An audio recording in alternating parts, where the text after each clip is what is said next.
Hi, welcome to Time Sharing, How to Have the Career You Desire.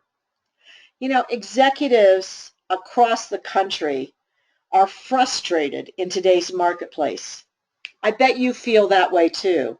Don't you feel as though you are running all day long at top speed, accomplishing a lot of work, certainly, but at a snail's pace, your career is moving forward, or it's difficult to find time to live a balanced life in today's 24/7 calendar.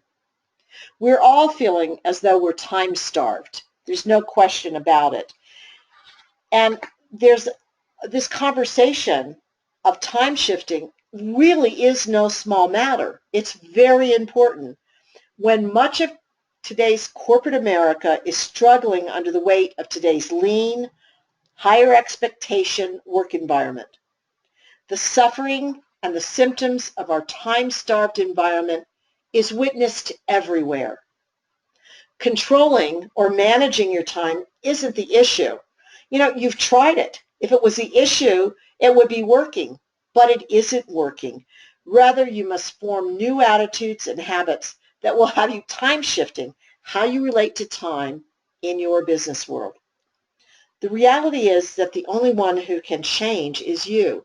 The work environment, the work landscape isn't going to change. It's always going to be busy. How you relate, how you work within that environment is up to you. So let's run through a couple of time-shifting concepts that will make this easier for you.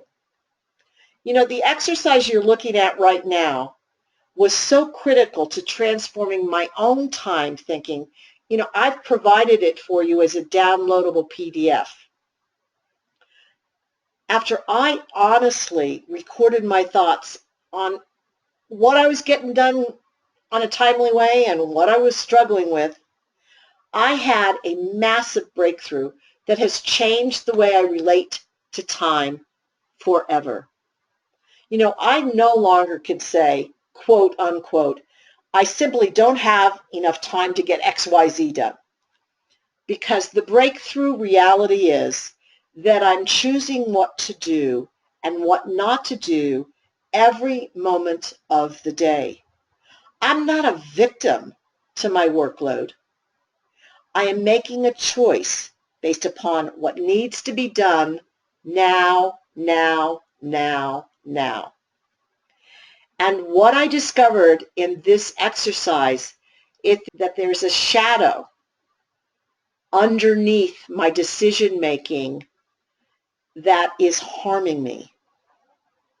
So when something critically important doesn't get done, it wasn't because I didn't have enough time to do it. It was because I chose not to do it for often hidden reasons, such I didn't think I was good enough, perhaps, or I didn't think I had enough knowledge in this particular area to do it well, or I simply didn't like that kind of work. Can you see that buried deep underneath what you believe is your time-making decision is where the real battlefield lies? It's not in your to-do list. It's not in your workload. It's in your head and how you relate to the work experience itself. According to the Family and Work Institute, 64% of those who are interrupted very often experience high overwork levels versus only 25% who are sometimes interrupted. That's kind of like a duh to me. Duh on that research, of course. The reason I put it in is that you absolutely have the ability to shift to have less interruptions by using an interruption log. Now, you may be muttering under your breath, yes, yes, yes, but I have no control over my interruptions. Au contraire. Shift your mind just ever so slightly and begin looking at interruptions as nothing more than a process breakdown. You know, simply analyze it as you would any other critical procedure within the organization. You know, by the way, because I see this as very important also, I have provided a downloadable PDF of the sheet for you. When you start stimulating this thought process alone, this process breakdown on your interruptions, if you just start looking at it that way, it begins giving you back time on your calendar. Every time I performed this exercise, and when I was having tough years, sometimes it was twice a year that I looked at this for a week or so. Sometimes when things were running smoothly, I may have only done a study on it once a year. But every time I performed this exercise, I grabbed more time back on my calendar. And I know it will work for you too. So take it seriously. That is, if you're interested in having a balanced life, or if you're interested in moving your career forward, because this will make a difference. You know, I call this next exercise proactive calendaring for two very important and yet very singular reasons. The first is that research shows that when you merely do a to-do list and start working your to-do list, you actually increase your efficiency by 25%. Did you hear that? 25%. You know, I may argue with the exact percentage, yet I know for a fact from my own experience and that of clients that when you're working a to-do list, it improves productivity dramatically. You know, we're not talking about a list, however, where you record absolutely everything under the sun, which you carry over from day to day to day, which burdens you with, oh my gosh, look at how much I have to do. You know, when every day you carry this list over and over every day ad nauseum, that's demoralizing. Remember, it's equally important to choose what not to do as it is to choose what to do. At least once a week, look at your to-do list and get honest with yourself.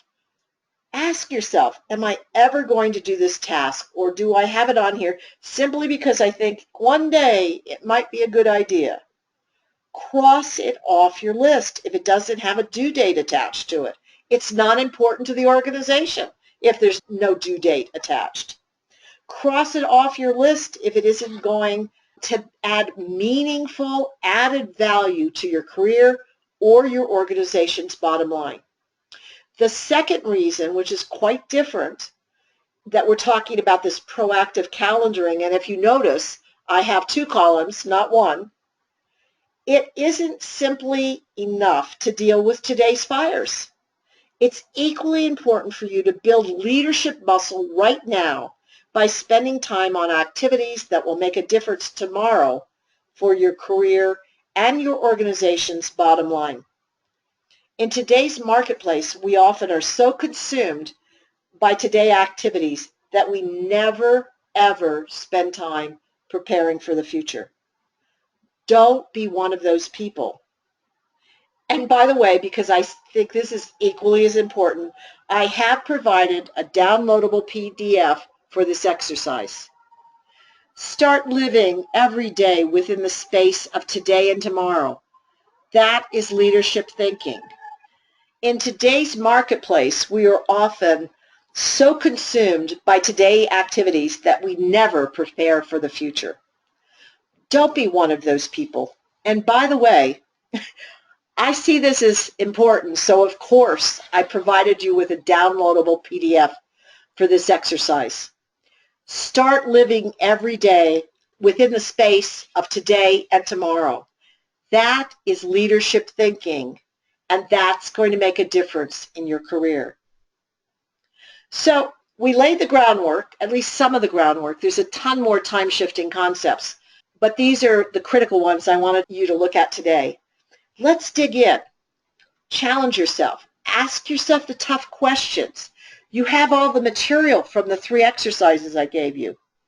You always need to be matching your time utilization to the highest and the greatest good for your career and your company. Don't get stuck in the trivia.